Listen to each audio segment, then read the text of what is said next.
Lo champagne era già freddo quando Richard Pembroke mi ha preso da parte alla sua festa di Capodanno. Non ha sorriso. Non mi ha offerto da bere.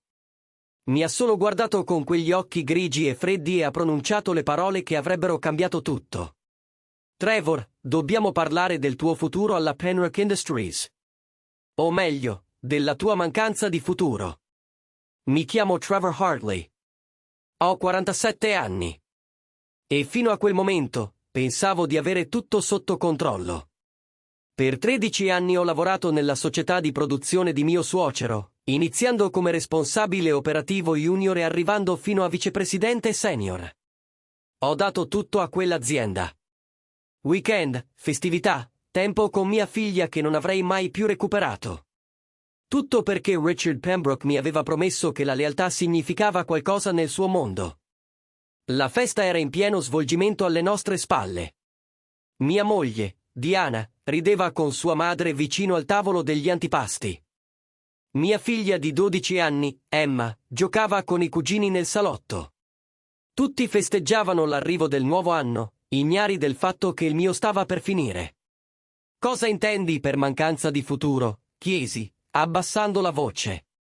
Eravamo nell'ufficio di Richard, lontani dal rumore e dalle persone che ancora credevano fosse solo un'altra riunione di famiglia.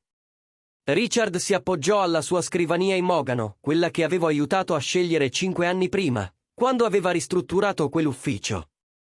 Hai 47 anni, Trevor. Non è vecchio per un uomo, ma lo è per questo settore.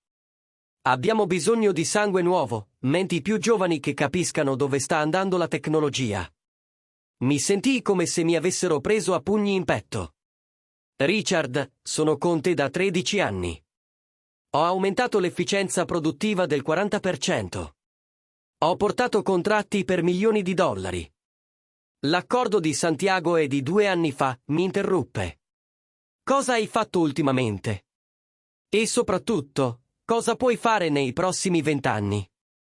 Diana era ancora vicino al tavolo degli antipasti, ma ora guardava il telefono, sorridendo a qualcosa sullo schermo. Emma si era spostata al pianoforte e stava cercando una melodia con un dito, la fronte aggrottata in concentrazione. Presi una decisione in quel momento. Non la decisione più intelligente, né la più pratica, ma l'unica che mi sembrava onesta. Me ne andai. Passai accanto alla festa, presi il cappotto dall'armadio all'ingresso e guidai via in silenzio. L'orologio sul cruscotto segnava le 10:47 di sera. Tra 1 ora e 13 minuti, tutti avrebbero contato alla rovescia per il nuovo anno. Si sarebbero baciati, abbracciati, avrebbero fatto promesse di diventare persone migliori. Io avrei fatto le valigie. Se questa storia ti sta toccando, se ti fa riflettere sulla lealtà, sulla famiglia e su cosa conta davvero quando le persone di cui ti fidi ti tradiscono, premi subito il pulsante per iscriverti. Lascia un commento qui sotto raccontando un momento in cui qualcuno di cui ti fidavi ti ha deluso. E non dimenticare di mettere mi piace a questo video. Il tuo supporto significa tutto e mi aiuta a continuare a condividere queste storie potenti. La casa era silenziosa quando arrivai. Troppo silenziosa. Stetti nel soggiorno dove Diana e io avevamo organizzato le nostre feste di Capodanno per anni, dove Emma aveva mosso i suoi primi passi, dove avevamo costruito quella che credevo fosse una vita vera insieme. Presi 2 valigie dal garage e cominciai a mettere dentro vestiti, articoli da toeletta, i pochi oggetti personali che davvero contavano per me, la foto dei miei genitori, entrambi scomparsi a distanza di 6 mesi 3 anni prima. L'orologio da tasca che mio nonno mi aveva regalato quando mi sono laureato, la copertina da neonato di Emma, che tenevo nel cassetto del mio ufficio perché a volte, nei giorni difficili, la guardo e ricordo perché stavo lavorando così duramente. Ero quasi finito quando sentii la macchina di Diana nel vialetto. La porta d'ingresso si aprì e la sua voce mi chiamò, tagliente per la rabbia. Trevor, che diavolo credi di fare andando via così dalla festa? Hai idea di quanto sia stato imbarazzante? Uscì dalla camera con la valigia in mano. Diana stava nel corridoio, ancora con il suo abito firmato, il volto arrossato da champagne e rabbia. Tuo padre mi ha licenziato, dissi semplicemente. Lei sbatté le palpebre. Cosa? Stanotte, prima che brindaste al nuovo anno, mi ha chiamato nel suo ufficio e mi ha detto che mi sostituiranno con Brett Carlson. Sono troppo vecchio, a quanto pare. Non più utile. L'espressione di Diana cambiò, ma non come mi aspettavo. Non sorpresa, né indignazione per me, solo calcolo. Come se stesse cercando di capire come questo avrebbe influito su di lei. Trevor, sono sicura che ci sia stato un malinteso. Papà non farebbe mai. L'ha fatto. Il 15 gennaio è il mio ultimo giorno. 6 mesi di buonuscita e una stretta di mano.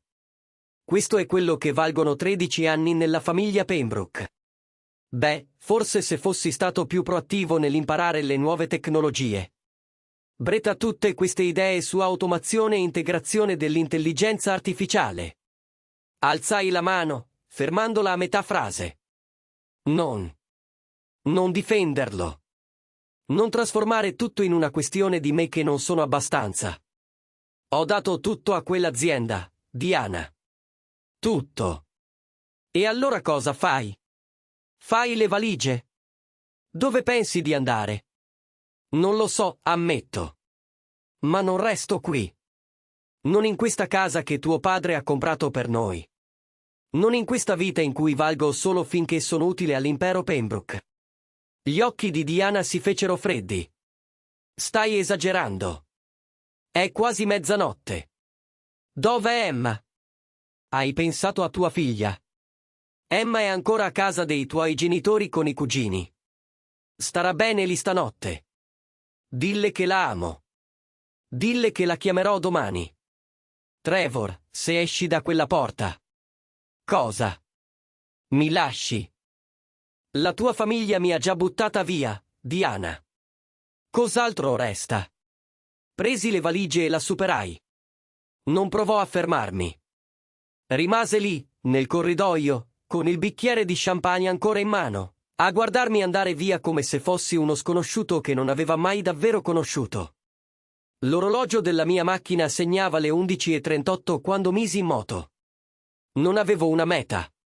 Guidai senza una direzione, guardando le strade del nostro quartiere suburbano lasciare il posto all'autostrada, poi alla parte più vecchia della città, dove la stazione degli autobus sembrava un relitto di un'altra epoca.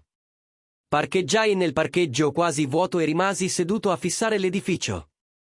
Dentro, attraverso le finestre sporche, si vedevano poche persone. Viaggiatori diretti da qualche parte per il nuovo anno. Persone con piani e destinazioni. Io non avevo nulla. Nessun piano, nessuna meta. Solo i vestiti nelle valigie e una rabbia che lentamente si stava trasformando in altro. Forse dolore, o solo stanchezza. L'orologio segnò la mezzanotte mentre ero lì seduto. Da qualche parte, la gente stava festeggiando, baciandosi e facendo promesse per un domani migliore. Da qualche parte, mia figlia probabilmente guardava l'orologio dei nonni contare fino a 0. Da qualche parte, Diana stava dicendo alla sua famiglia che Trevor era impazzito, se n'era andato senza motivo, dimostrando che non era mai stato davvero materiale Pembroke. Uscì dalla macchina e entrai nella stazione degli autobus. Al banco biglietti c'era un ragazzo annoiato che non poteva avere più di 20 anni. Dietro di lui, un tabellone delle partenze elencava città in cui non ero mai stato: Chicago, Denver, Seattle, Portland. Posso aiutarti? Chiese il ragazzo. Quanto costa un biglietto per qualsiasi destinazione? Mi guardò come se fossi pazzo. Devi scegliere una città, amico. Chicago, dissi, scegliendo la prima della lista. Solo andata. Il biglietto costava $127. L'autobus partiva alle 2:15 di notte. Avevo 2 ore da passare in una stazione degli autobus la notte di Capodanno, a guardare persone ubriache entrare e uscire, famiglie riunirsi, vite altrui accadere mentre la mia si sgretolava. Mi sedetti su una delle sedie di plastica dura e tirai fuori il telefono. 43 messaggi, la maggior parte di Diana, che andavano dalla rabbia alla disperazione. 3 messaggi da sua madre, che chiedeva dove fossi e se avessi bisogno di aiuto. 2 da Emma, inviati prima della mezzanotte. Papà, dove sei? E il buon anno, papà. Non potevo rispondere a nessuno di loro. Cosa avrei detto? Che suo nonno mi aveva scartato come spazzatura. Che sua madre aveva preso le sue parti. Che tutto ciò che avevo costruito per lei stava crollando perché non ero abbastanza giovane. Non abbastanza utile. Non abbastanza Pembroke. Scusi, signore. Sta bene. Alzai lo sguardo e trovai davanti a me una giovane donna. Avrà avuto 28 o 29 anni, capelli scuri raccolti in una coda di cavallo e occhi che esprimevano sincera preoccupazione. Portava una borsa a tracolla e una tazza di caffè, vestita come se fosse appena uscita dall'ufficio, nonostante fosse passata la mezzanotte. Sto bene, dissi automaticamente, ma la voce mi si spezzò alla seconda parola. Si sedette sulla sedia accanto a me, senza invito, ma non indesiderata. Non sembri affatto bene. Sembri uno che ha appena passato la notte peggiore della sua vita. C'era qualcosa nella sua franchezza che fece crollare i muri che avevo costruito. Forse perché era una sconosciuta. Forse perché non avevo più nulla da perdere. Mio suocero mi ha licenziato stanotte, dissi, le parole che uscivano di getto. Alla sua festa di Capodanno, dopo 13 anni nella sua azienda, ha detto che ero troppo vecchio, non più utile. Mi ha detto che mi stavano sostituendo con un 29enne con un MBA che pensa di sapere tutto. La donna annui lentamente. È brutale. Mi dispiace. E mia moglie, ridacchiai amaramente, ha preso le sue parti. Non ha nemmeno messo in dubbio niente. Ha cominciato a giustificarlo, come se lo meritassi in qualche modo. Quindi stai scappando. Me ne vado. C'è differenza. Davvero? Guardai la sua mano, poi il tabellone delle partenze, poi di nuovo lei. Ogni parte razionale del mio cervello urlava che era una follia. Ma la stessa parte razionale mi aveva fatto restare 13 anni fedele a un uomo che mi aveva gettato via senza pensarci 2 volte. Cosa vuole tuo padre? Chiesi. Offrirti un lavoro e mostrarti quanto vali davvero. Presi la sua mano e mi alzai. Il biglietto per Chicago rimase sul sedile dietro di me. Alcuni viaggi stavo imparando, non sono fatti per essere intrapresi. Alcune fini sono in realtà nuovi inizi travestiti. Guidammo per le strade silenziose nella Tesla di Victoria, le luci della città riflesse sugli edifici che sembravano diversi, in qualche modo. Ora tutto sembrava diverso. Non fece conversazione, non cercò di riempire il silenzio. Guidava con la sicurezza di chi sa esattamente dove sta andando e perché. Posso chiederti una cosa? Dissi finalmente. Spara, perché io. Ci sono ragazzi più giovani con migliori credenziali, persone con MBA di scuole che non potevo permettermi. Perché valgo la pena di essere cercato in una stazione degli autobus? Victoria mi guardò, poi tornò a fissare la strada. Sai cosa dice mio padre sui laureati in business? Conoscono tutte le teorie, ma nessuna delle realtà. Possono spiegarti come ottimizzare un processo sulla carta, ma non hanno mai messo piede in una fabbrica alle 3 del mattino cercando di capire perché la linea di produzione 7 si inceppa continuamente. Pembroke ha detto che ero troppo vecchio. Che non capivo le nuove tecnologie. Pembroke è un idiota che ha ereditato un'azienda costruita da suo padre. Vuoi sapere cosa riconoscono i veri leader? L'esperienza, la saggezza, la capacità di risolvere problemi che non hanno risposte nette nei libri di testo. Entrammo nel garage di un grattacielo in centro. Anche a luna di notte del primo giorno dell'anno, l'edificio era illuminato, le sue finestre brillavano contro il cielo notturno. Tuo padre lavora a Capodanno. Mio padre lavora ogni volta che c'è lavoro da fare. Ti piacerà. L'ascensore ci portò al 27° piano. Le porte si aprirono direttamente su una reception che gridava successo.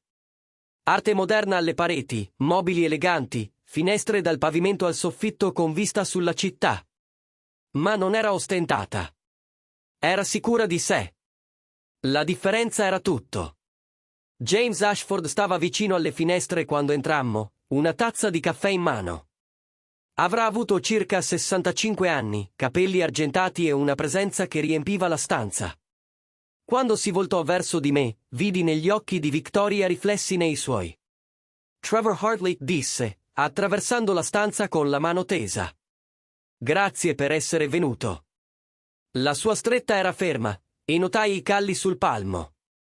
Non era un uomo che aveva passato la vita dietro una scrivania.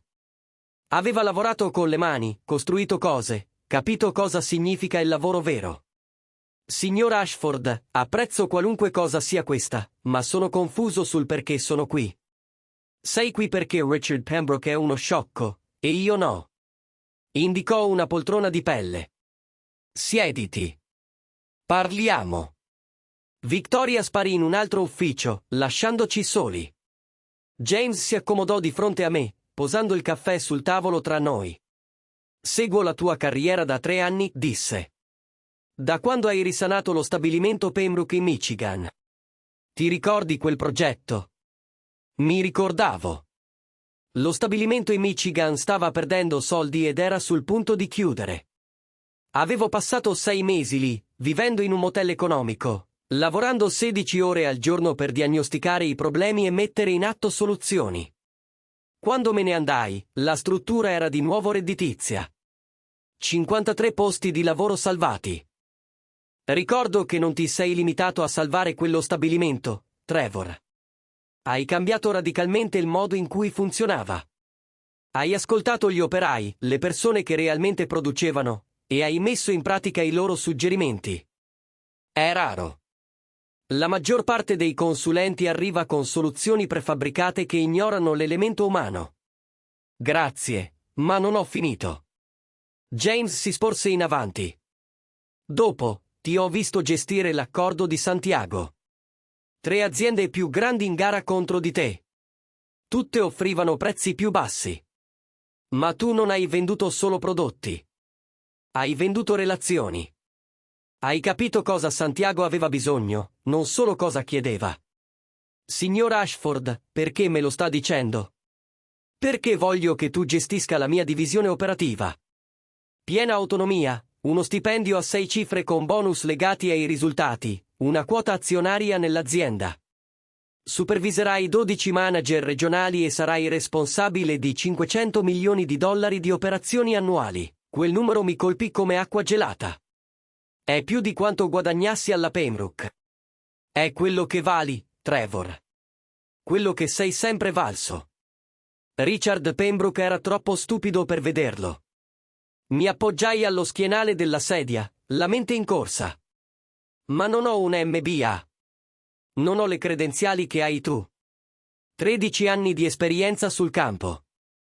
Hai una conoscenza pratica che non si insegna nelle business school. E, cosa più importante, hai qualcosa che manca alla maggior parte delle persone in questo settore. Integrità. Come fai a saperlo? James sorrise. Perché quando lo stabilimento in Michigan stava risorgendo, avresti potuto prenderti tutto il merito. Richard mi aveva tenuto in ruoli operativi, gestendo sistemi esistenti invece di trasformarli. Quando comincio? Il 2 gennaio, domani. Tua figlia? Fece una pausa. Emma, giusto? Ha 12 anni. Il fatto che conoscesse il nome di mia figlia avrebbe dovuto mettermi a disagio, ma non fu così. Era meticoloso. Dimostrava di aver fatto i compiti. Come sai di Emma? Perché mi interessa conoscere le persone che assumo. Sei divorziato. Lo sarò presto. James annuì. Allora ti servirà flessibilità per gli accordi di custodia.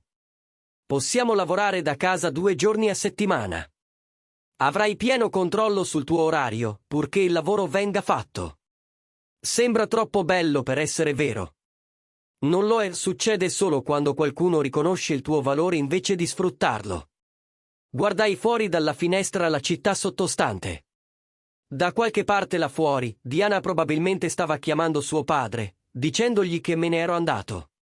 Emma probabilmente piangeva, chiedendosi perché suo padre non fosse lì quando si era svegliata il primo giorno dell'anno. Richard Pembroke probabilmente stava già pianificando come far passare la mia uscita come una dimissione e non un licenziamento. E Pembroke Industries?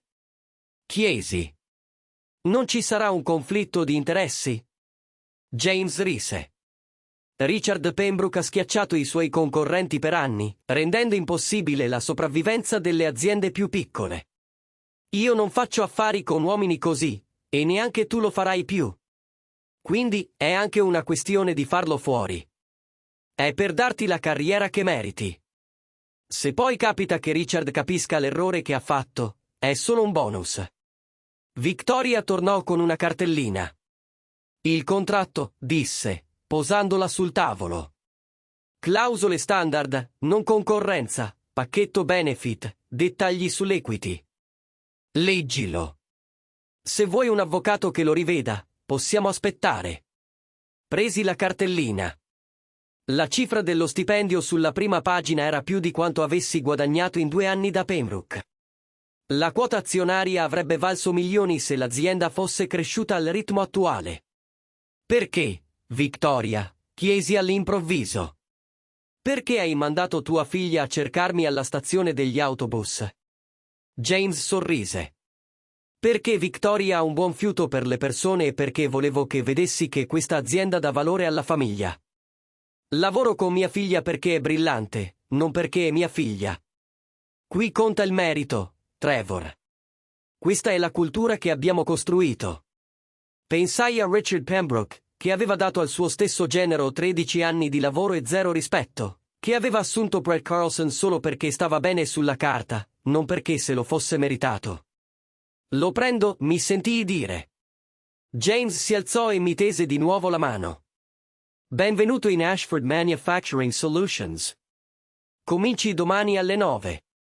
Victoria ti mostrerà l'ufficio e ti presenterà al team. Domani è il 1 gennaio e hai $500 milioni di operazioni da conoscere. Il team ti aspetta. Ci stringemmo la mano e sentii qualcosa cambiare dentro di me. Non solo sollievo, ma uno scopo, una direzione, la sensazione che forse non era affatto una fine. Victoria mi portò in un hotel vicino all'ufficio, uno di quei posti con cucinino e spazio per lavorare. L'azienda coprirà 2 mesi mentre sistemi la tua situazione abitativa, disse. Dopo c'è un pacchetto per il trasferimento se vuoi avvicinarti all'ufficio. Devo vedere mia figlia. Certo, prenditi la mattina libera. Vieni dopo pranzo. La cosa delle 9 era solo per vedere se eri serio. Quasi risi. Mi stavi mettendo alla prova? Sempre. Mio padre non ha costruito questa azienda fidandosi delle apparenze. Si fermò nel parcheggio dell'hotel. Trevor, sarò onesta con te. Questo lavoro sarà duro. Affronterai resistenze da chi pensa che hai ottenuto la posizione perché papà ha avuto pietà di te. Lavorerai più ore che da Pembroke, almeno per il primo anno. Posso farcela. Lo so che puoi. Ho letto tutte le tue valutazioni, ogni anno.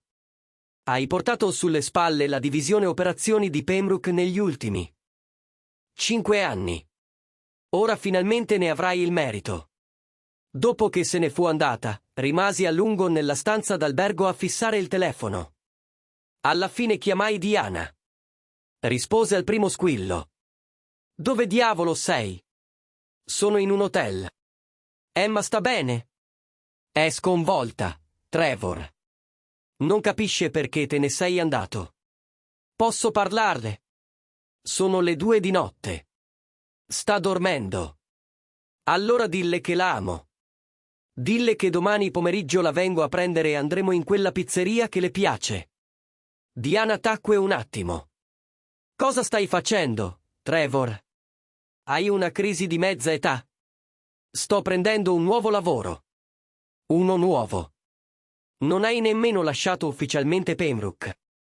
Non puoi semplicemente. Posso, Diana. Tuo padre ha chiarito stasera che per lui non valgo più niente. Quindi ho trovato qualcuno che riconosce il mio valore. È pazzesco. No, sarebbe stato pazzesco restare in un'azienda che mi ha trattato come spazzatura. Questo è me che finalmente mi rispetto abbastanza da andarmene. Emma ha bisogno di stabilità. Ha bisogno che suo padre non prenda decisioni impulsive. Emma ha bisogno che suo padre le mostri che non si lascia trattare come se non valessi nulla. La chiamerò domani mattina. Chiusi prima che Diana potesse rispondere. Poi spensi il telefono e mi addormentai per la prima volta in mesi senza quel peso sul petto. La mattina dopo, 1 gennaio, mi svegliai alle 6, non per la sveglia, ma perché il corpo era abituato alle alzatacce dopo 13 anni di abitudini. Feci la doccia, indossai uno degli abiti che avevo messo in valigia e mi guardai allo specchio. L'uomo che mi guardava sembrava diverso, in qualche modo più leggero, come se avesse posato un peso che portava da così tanto tempo da aver dimenticato cosa significasse stare dritto. Riaccesi il telefono. 72 messaggi. Ignorai la maggior parte e chiamai direttamente Emma. Papà. La sua voce era piccola, preoccupata. Ciao, tesoro. Mi dispiace per ieri sera. Mamma ha detto che hai lasciato il lavoro e te ne sei andato. Ha detto che potresti trasferirti. Non ho lasciato, piccola.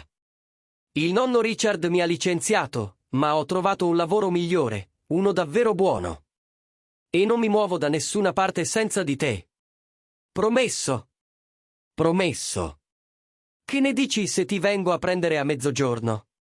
Prendiamo una pizza e un gelato e ti racconto tutto. Posso dormire da te stasera? Guardai la stanza d'albergo. Non era molto, ma era mia. Assolutamente. Prepara la borsa per la notte. Dopo aver chiuso con Emma, chiamai il mio avvocato. Si chiamava Martin Cross, e l'avevo usato per alcuni contratti da Pembroke. Rispose nonostante fosse il primo dell'anno. Trevor, tutto a posto? Ho bisogno che ti occupi del mio divorzio e che ti assicuri che il mio pacchetto di buonuscita da Pembroke Industries sia a prova di buchi. Niente scappatoie, niente clausole che possano danneggiarmi dopo. Diana ce l'ha fatta. Suo padre ce l'ha fatta. Lunga storia. Puoi aiutarmi? Sto già preparando i documenti. Avrai qualcosa da leggere entro venerdì. A mezzogiorno andai a casa di Richard Pembroke. Le mani erano ferme sul volante, la mente lucida. Diana mi aprì la porta con Emma dietro di lei, zaino in spalla. Dobbiamo parlare di questo, disse Diana. No, non dobbiamo. Martin Cross ti contatterà per le pratiche del divorzio. Puoi parlare con lui. Trevor, stai facendo il bambino. Sto solo dicendo la verità. Per la prima volta in 13 anni, dico chiaramente cosa voglio e cosa merito. Emma si fece strada tra sua madre e mi abbracciò. Mi sei mancato, papà. Anche tu mi sei mancata, tesoro. Andiamo a prendere quella pizza. Mentre ci allontanavamo, Emma rimase in silenzio per un po'. Poi disse, è per quello che ti ha detto il nonno Richard. Hai sentito? Ho sentito mamma e nonna parlarne stamattina. Hanno detto che il nonno faceva solo ciò che era meglio per l'azienda. Che dovresti capire che non è personale. Mi fermai nel parcheggio della pizzeria e mi girai verso mia figlia. Emma, voglio che ti ricordi una cosa. Quando qualcuno ti dice che trattarti male non è personale, sta mentendo. Tutto. Quello che facciamo agli altri è personale. E se qualcuno ti fa sentire che non vali, che non sei abbastanza, te ne vai. Trovi persone che vedono il tuo valore. Come il tuo nuovo lavoro. Proprio come il mio nuovo lavoro. Mentre mangiavamo la pizza, le raccontai tutto di James Ashford e Victoria, del nuovo ruolo, delle opportunità che mi aspettavano. Emma ascoltava con quella serietà che riservava solo ai suoi libri preferiti. Quindi aiuterai altre aziende? Chiese. Riparerò cose rotte, le renderò migliori. È quello che facevi sempre nell'azienda del nonno. Sì, ma ora lo farò a modo mio, e passerò più tempo con te. Emma sorrise, il primo vero sorriso che le avevo visto da mesi. Bene. Mi piace quando sei a casa. Quella sera, Emma si addormentò sul divano letto della stanza d'albergo guardando un film. Io rimasi alla piccola scrivania a leggere il contratto che James mi aveva dato. Ogni clausola, ogni beneficio, ogni responsabilità. Era legittimo. Era reale. Era tutto ciò che Pembroke aveva promesso, ma mai mantenuto. Il telefono vibrò con un messaggio di Victoria. Domani sarà intenso. Riposati e congratulazioni per aver fatto la scelta giusta. Risposi, grazie di tutto. La sua risposta arrivò subito. Ringrazia mio padre. Io ero solo il messaggero. Ma, per quel che vale, sono felice che tu sia con noi. Abbiamo bisogno di persone che tengano davvero. La mattina dopo riportai Emma da Diana prima di dirigermi ad Ashford Manufacturing Solutions. L'ufficio era animato nonostante fosse il 2 gennaio. Persone che si muovevano con uno scopo attraverso lo spazio moderno. Victoria mi accolse all'ascensore. Pronto, quanto mai? Mi guidò attraverso l'ufficio, presentandomi ai membri del team i cui nomi cercavo disperatamente di ricordare. C'era Marcus, il coordinatore della logistica che lavorava in azienda da 8 anni.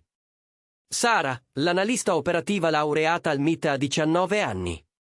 David, il responsabile regionale che aveva risollevato 3 stabilimenti in crisi in 2 anni.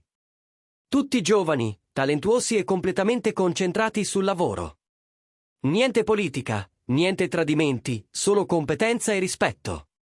Il mio ufficio era al 27° piano, con finestre che si affacciavano sulla città. Era 3 volte più grande di quello che avevo a Pembroke, con una scrivania vera, mobili comodi e spazio sufficiente per pensare davvero. Riunione tra 30 minuti, disse Victoria. Presenterai il tuo approccio alla gestione operativa. Papà vuole sentire la tua filosofia prima di assegnarti il primo progetto. Così in fretta. Così lavoriamo qui. Lento e costoso. Veloce e intelligente vince. La sala riunioni era piena. 23 persone, tutte a fissarmi con espressioni di curiosità e scetticismo. James sedeva a capo tavola, calmo e aspettante. Tutti, questo è Trevor Hartley. Prende in mano la divisione operazioni. Trevor, la parola a te. Mi alzai, il cuore che batteva forte. Era il momento in cui avrei dimostrato di meritare questa opportunità o confermato i sospetti di tutti che fossi solo un caso di carità. Non pretendo di avere tutte le risposte, cominciai. Ma ho passato 13 anni a imparare cosa funziona e cosa no nella produzione e nelle operazioni. E la cosa più importante che ho capito è questa: non si sistema un'azienda da una sala riunioni. La si sistema dal piano operativo. Marcus si sporse, interessato. Cosa intendi? Le persone che fanno davvero il lavoro sanno più di qualsiasi consulente cosa non va. Will. Il mio compito non è arrivare con soluzioni prefabbricate. È ascoltare, imparare e applicare cambiamenti che abbiano senso per ogni situazione specifica. Sara alzò la mano. E la standardizzazione? L'efficienza su più stabilimenti. La standardizzazione è importante, ma non a scapito dell'efficacia. Ogni stabilimento è diverso. Lavoratori diversi, attrezzature diverse, sfide diverse.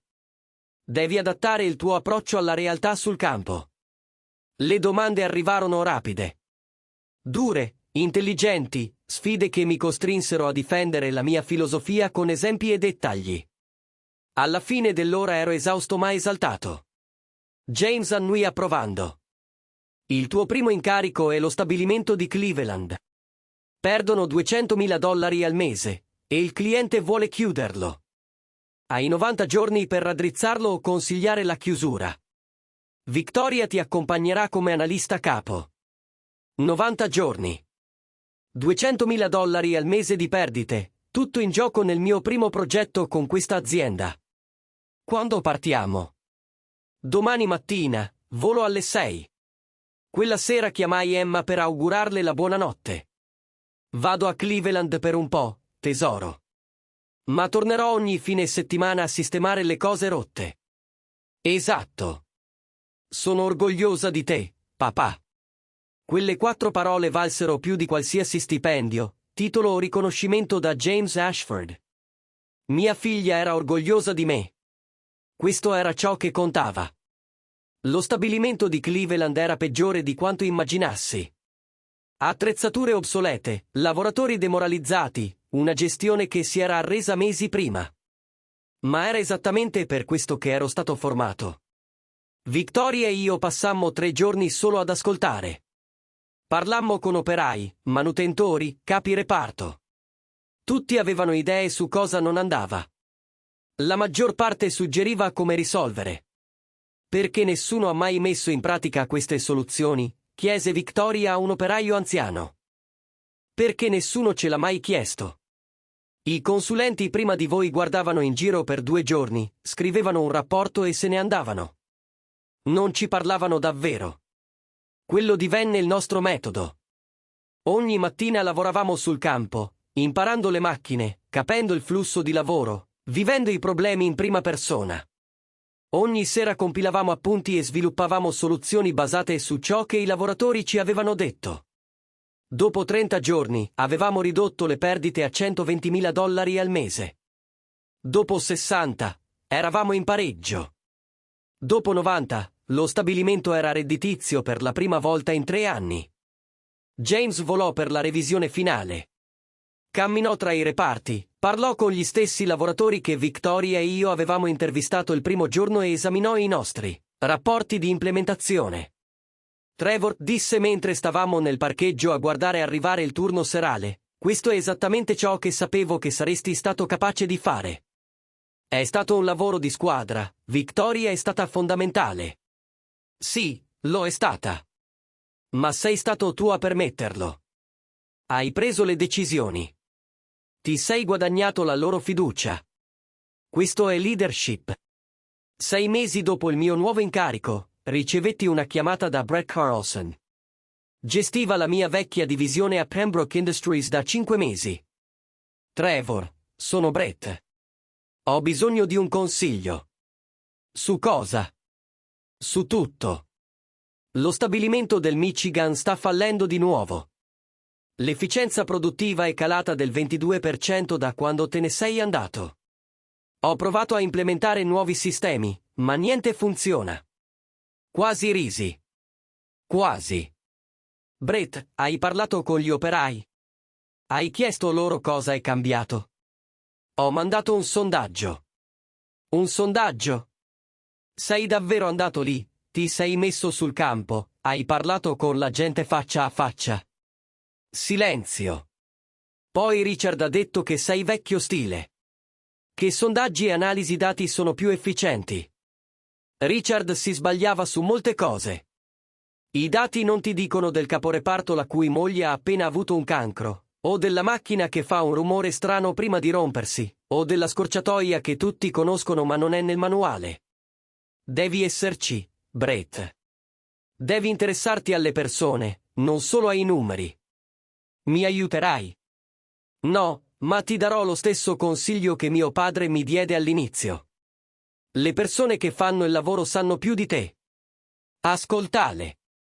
Riagganciai e provai un sentimento inatteso. Non soddisfazione, non rivincita, solo tristezza per ciò che Pembroke Industries stava diventando senza nessuno che capisse davvero come gestirla. Un anno dopo aver lasciato Pembroke, fui promosso vicepresidente esecutivo ad Ashford Manufacturing Solutions. Supervisionavo 47 stabilimenti, gestivo 200 dipendenti e avevo risollevato 9 operazioni in crisi. Emma passava ogni fine settimana con me nella mia nuova casa.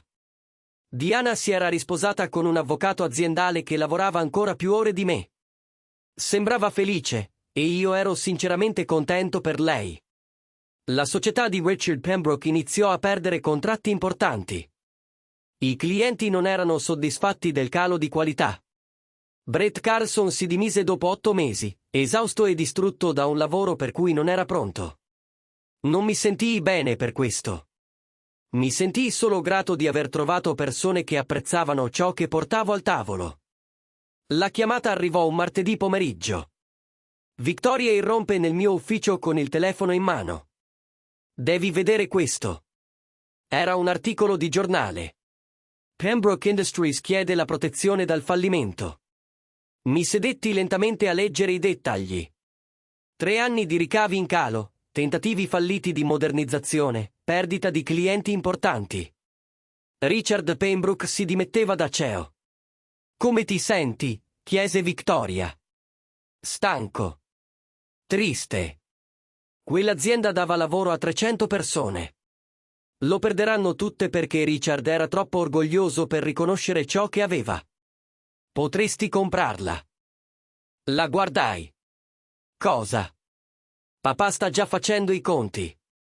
Pembroke Industries potrebbe essere acquisita per 15 milioni di dollari. Niente per il nostro portafoglio. Potresti gestirla. Sistemarla. Salvare quei posti di lavoro. L'idea era folle e perfetta allo stesso tempo. James lo farebbe davvero?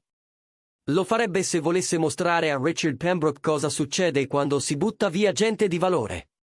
Pensai a quei 300 lavoratori, persone con cui avevo lavorato per 13 anni, amici, colleghi, persone con famiglie, mutui e vite che stavano per essere distrutte. Organizza l'incontro. 3 settimane dopo entrai nell'ufficio di Richard Pembroke come nuovo CEO di Pembroke Industries. L'edificio era lo stesso. I mobili erano gli stessi. Ma tutto il resto era diverso. Richard era ancora lì a svuotare i suoi effetti personali. Alzò lo sguardo quando entrai e qualcosa nella sua espressione si sgretolò. Trevor. Richard. Sei qui per vantarti. No. Sono qui per salvare i posti di lavoro di 300 persone che non meritano di soffrire per le tue cattive decisioni. Si lasciò cadere sulla sedia. Mi sbagliavo su di te. Sì, lo sei stato. Ma non è per questo che sono qui. Sono qui perché questa azienda ha ancora valore. I lavoratori hanno ancora competenze. I clienti hanno ancora bisogni. Tu hai solo dimenticato come collegare queste cose. Cosa farai? La sistemerò come ho fatto con altre 9 aziende, ascoltando chi fa davvero il lavoro. Richard annui lentamente. Diana dice che sei felice che Emma parli di te come se fossi un eroe. Non sono un eroe. Sono solo un uomo che ha finalmente capito che il suo valore non viene dall'opinione degli altri, ma da ciò che sa di poter fare. Si alzò e mi porse la mano. Buona fortuna, Trevor. Questa azienda merita qualcuno a cui importi davvero. Ci stringemmo la mano e lo guardai uscire dall'ufficio che era stato suo per 30 anni. Poi chiamai Victoria. Raduna la squadra. Abbiamo lavoro da fare.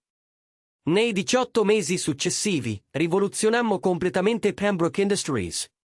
Riconquistammo clienti persi durante il declino. Aggiornammo attrezzature e processi. La cosa più importante è che abbiamo ascoltato i lavoratori e messo in pratica i loro suggerimenti. Emma aveva 14 anni, abbastanza grande per capire cosa era successo. Abbastanza grande per vedere suo padre costruire qualcosa di vero. Cominciò a venire in ufficio nei fine settimana, osservando come lavoravamo, facendo domande intelligenti su business e leadership. Papà, disse un sabato pomeriggio mentre rivedevamo i rapporti di produzione, perché pensi che nonno Richard non sia riuscito a fare quello che stai facendo tu? Perché ha ereditato l'azienda. Non ha mai dovuto costruire nulla da solo. Non ha mai imparato che il rispetto si guadagna, non si riceve in dono. Lo odi. Non mi fa pena.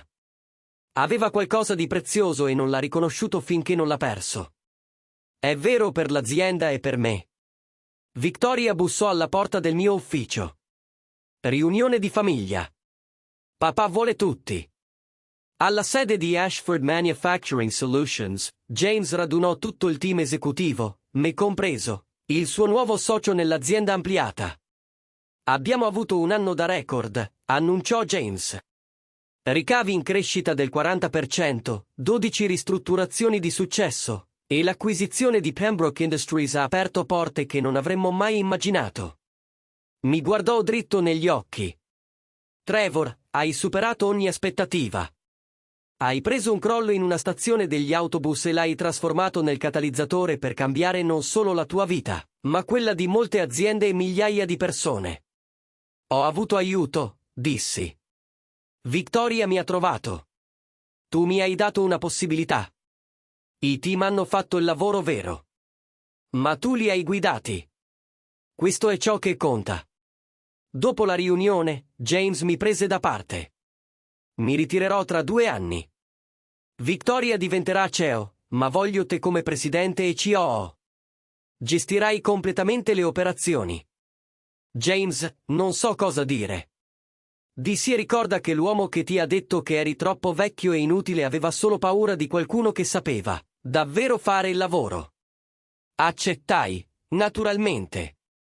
E mentre guidavo verso casa quella sera, pensai a quel momento alla stazione degli autobus, quando tutto sembrava perduto e uno sconosciuto dagli occhi gentili mi chiese se stavo bene. A volte essere rotti è l'unico modo per scoprire di cosa sei davvero fatto. A volte le persone che ti buttano via stanno solo facendo spazio a chi saprà riconoscere il tuo valore. E a volte la miglior vendetta non è vendetta. È vivere bene, costruire qualcosa di vero e mostrare a chi ti ha sottovalutato esattamente cosa ha perso. Mi chiamo Trevor Hartley. Ho 50 anni.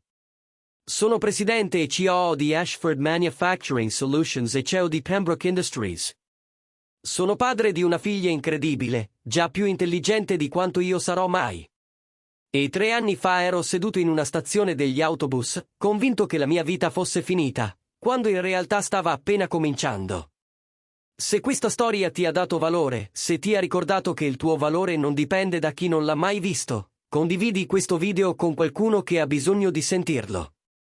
Lascia un commento qui sotto su un momento in cui perdere tutto ti ha portato a trovare qualcosa di meglio.